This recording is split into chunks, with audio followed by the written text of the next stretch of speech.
Hello again from the Hall of History. Continue our look at the civil rights movement in the 60s, and we're going to look at the education aspect of it too. As mentioned in the last lecture, the Plessy versus Ferguson, the separate but equal, and that extended also to public school education.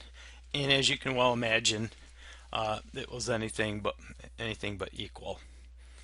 And it, as you can see from the pictures here, the uh, the education system definitely was not anywhere near equal. And again, we're looking primarily at areas south of the Mason-Dixon line, and many times you're looking more into the deep south.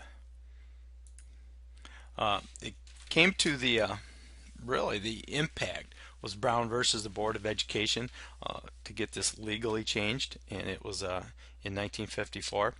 Kansas, Delaware, South Carolina, Virginia.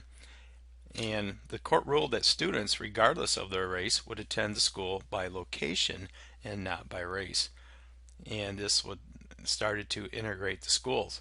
Students can now go to the school that was near where they lived, which is still held into effect to this day. And as you can see, this newspaper from the Topeka State Journal, School Segregation Banned. Supreme Court refutes doctrine of separate but equal education.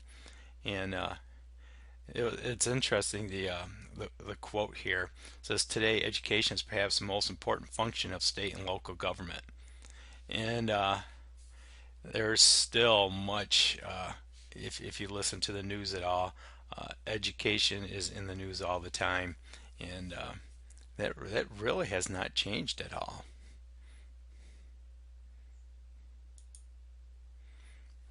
Well, how did the civil rights impact education? 57 was called the Little Rock Nine. The Arkansas governor's race influences the desegregation, and you can see this here with the one of the a young woman at the time, Elizabeth Eckford, was a member of this Little Rock Nine, and President Eisenhower actually had to call out the National Guard to integrate the schools. And we're going to look at more of this in another topic, another time here during our time here. Pretty, you think about it, where you have to send out the National Guard to help these kids get to school is, in this day and age, we would definitely, not think something like this could happen. But back in the 50s, this was a definite change in how society operated.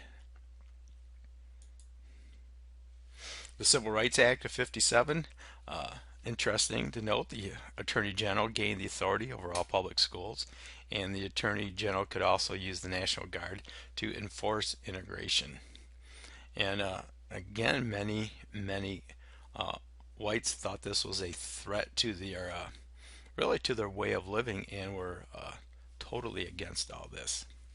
We're going to do a little work on that this week on this whole idea of how civil rights impacted education. So this is just a brief look at this. So we'll catch you on the next time.